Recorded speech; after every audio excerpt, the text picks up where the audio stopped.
Na ką, labas draugai, mano kanalo stebėtojai. Žodžiu, šiandien vėl nutariau padaryti video apie savo elektrinę. Čia irgi mano YouTube'ės kanalai visi. Vienas laptops, pajungts antras, trečias kompiuteris. Tuoj dar parodysiu. Telefonai sujungti irgi, čia dėl peržiūrų. Ten dar vienas telefonas pajungtas, tai žodžiu, dirbu truputį su YouTube'u, kaip visada.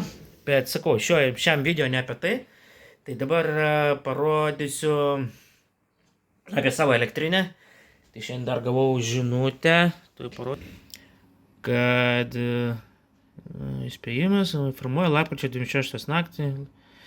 Išskyrus vakarinius rajonus, numatomas sudėtingos oro sąlygų smarkiai snigs, formuosis ir praneša, kad gali būti, kad nebus elektros. Tai dabar kraunu iš saulės, kas yra akumuliatorius tik tai. Nors to saulės yra, nežinau, čia per langą pamatysim pažiūrėtojai, nėra to saulės. Kai vadinu švininis dangus, va. Bet einam, pasižiūrėsim, ką mums čia rodo. Taip, einam į elektrinę mūsų. Taip, čia rodo 0,3 amperą, 150 vatų. Čia kas 1 amperas, tai 50 vatų. Į tinklą atidavinėjau 100 vatų. Čia ką gamina 117, 116 vatų. Ir čia kas. Ir čia buvo 106 vatai, žodžiu. Tai kaip ir nedaug, bet kaip ir, nu, kas čia palauk, kad gaunas 200, 300, apie 400 vatų iš tokios elektrinės. Tai nėra daug. Bet sakau, dabar viską persijungiau ant tinklo, dabar iš tinklo vada eina. Galim dar pasižiūrėti, ką aš čia turiu su savo elektrinė pasigaminęs. Virš 5000 kWh. Tai normaliai. Dar ir tinklą buvo atidavęs šiemet apie 2000, man atrodo. Tai skaitau irgi nemažai. Apie 7000 kWh, tai va, prašau. Ir,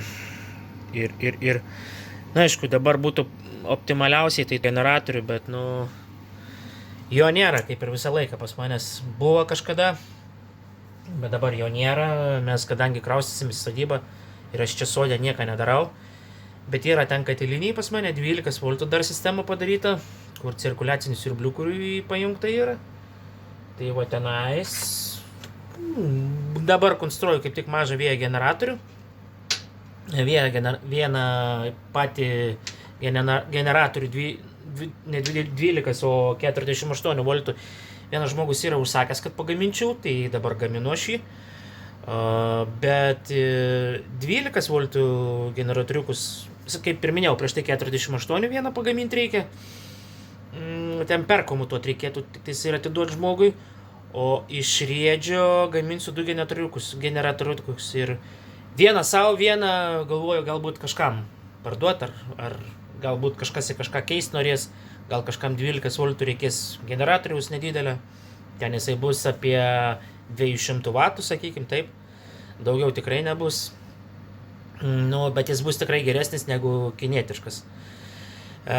Bandysiu aš jį ten perkomutuoti, kad pradėtų anksčiau krauti, sakykim taip, sparnus uždėsiu kinietiškus, bus kinietiški sparnai uždėti, tai originalus, sakykim taip.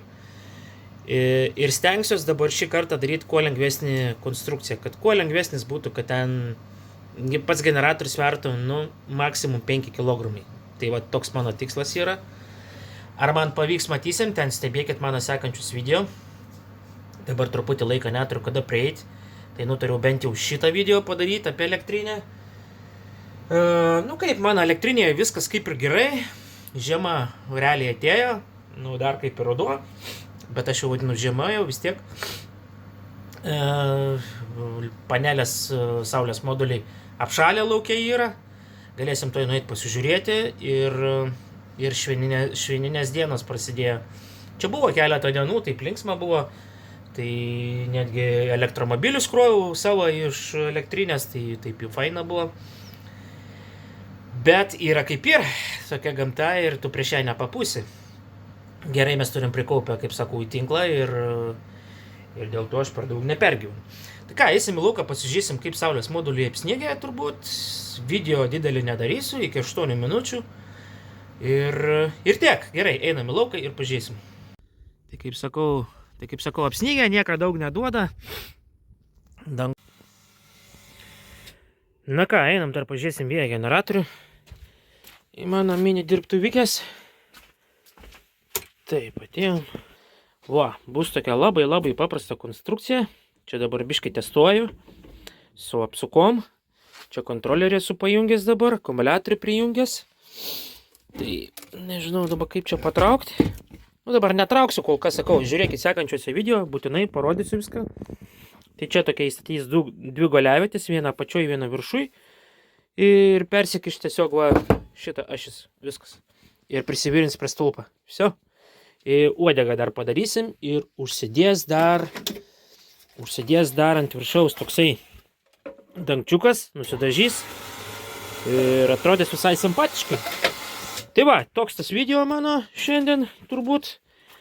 Ir, taip sakant, gerai, kad tiek žinutė, tai bent pasiruošiu. Bent jau namie, jeigu ką, nebūsiu be apšvietimo, bent jau. Arba cirkuliacinis siurbliui pasiruošti elektros, viską.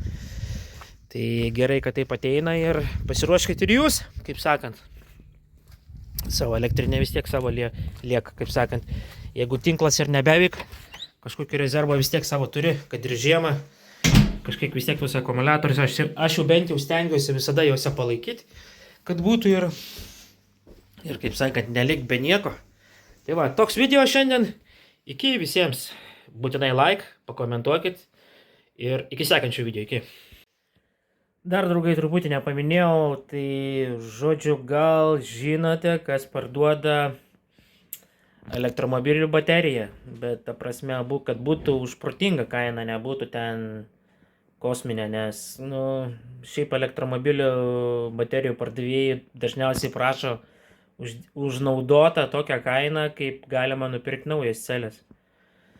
Tai galvoju, galbūt, jeigu kas turit parduoti, domintų elektromobilio bateriją, bent jau kokį 40 kWh, kad būtų. Ir nesenesnė, kaip kokių 24 metų. Nesenesnė, tikrai. Tai jeigu kas turit, parašykit. Galvoju, savo gal pasididinsiu elektrinės baterijas. Nežinau, dar tokių minčių yra. Galbūt gaminsiu ir pardavimui, galbūt kažką sudomins irgi. Tai jeigu žiūrit kažkas, tai kas turit parduoti akumuliatorius iš elektromobilių, tai būtinai parašykit arba paskambykit man 0674 77 567. Mano numeris, kaip sakant, visada atviras. Ir šiaip, jeigu norit, galit paskambyti, visada paklausti dėl elektrinio ar dar kažką tai. Konsultacijas visada stengiuosi atsakyti žmonėms. Už tai tiesiog prašau like, pakomentuoti ir užsiprenumeruoti mano kanalą. Tai ką, dabar tikrai jau viskas, iki sekančių video ir iki.